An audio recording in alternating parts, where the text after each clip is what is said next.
SSLC +2 പരീക്ഷകളിൽ ഉന്നത വിജയം കരസ്ഥമാക്കിയ വിദ്യാർത്ഥികൾക്ക് അനുമോദനം നൽകി കാട്ടാങ്കുഴി കാരുണ്യസ്പർശം ചാരിറ്റബിൾ സൊസൈറ്റി. അനുമോദന ചടങ്ങിന്റെ ഉദ്ഘാടനം സൗത്ത് ഇരമല്ലൂർ പുത്തൻപള്ളി ചീഫ് ഇമാം റഫീഖ് അലി നിസാമി നിർവഹിച്ചു. കാട്ടാങ്കുഴി കാരുണ്യസ്പർശം ചാരിറ്റബിൾ സൊസൈറ്റിയുടെ ആഭിമുഖ്യത്തിലാണ് SSLC +2 പരീക്ഷകളിൽ മികച്ച വിജയം നേടിയ വിദ്യാർത്ഥികളെ അനുമോദിച്ചത്. പ്രസിഡന്റ് മുഹമ്മദ് ഷാഫി അധ്യക്ഷത വഹിച്ച അനുമോദന യോഗം സൗത്ത് ഇരമല്ലൂർ പുത്തൻപള്ളി ചീഫ് ഇമാം റഫീഖ് അലി നിസാമി ഉദ്ഘാടനം ചെയ്തു. ഒരു പുതിയ മേഖലകളിലേക്ക്, വ്യത്യസ്തമായ മേഖലകളിലേക്ക് കാലെടുത്ത് വെക്കുന്ന വിദ്യാർത്ഥിനികളാണ്. ഇപ്പോൾ ഇതിങ്ങനെ ഒരുമിച്ച് കൂട്ടിയത് നമ്മുടെ ഈ നാട്ടിൽ ഇങ്ങനെയൊരു പ്രസ്ഥാനം, ഒരു കാരുണ്യസ്പർശം എന്ന് കേട്ടിട്ടുണ്ടെങ്കിലും ഇതിന്റെ പ്രവർത്തനങ്ങൾ എന്തൊക്കെയുണ്ട് എന്ന് മനസ്സിലാക്കാനുള്ള ആദ്യത്തെ ഒരു രൂപരേഖയാണ് ഇപ്പോൾ നിങ്ങളുടെ മുന്നിൽ വെച്ചിട്ടുള്ളത്.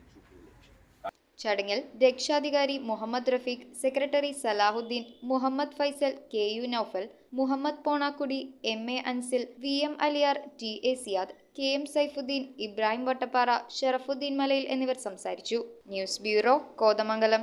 Mookambika college of pharmaceutical sciences and research. Pharmacist എന്ന നിങ്ങളുടെ സ്വപ്നം ഇനി നിറവേറ്റാം. 2024 അധ്യയന വർഷത്തേക്കുള്ള അഡ്മിഷൻ ആരംഭിച്ചിരിക്കുന്നു. Mookambika college of pharmaceutical sciences and research.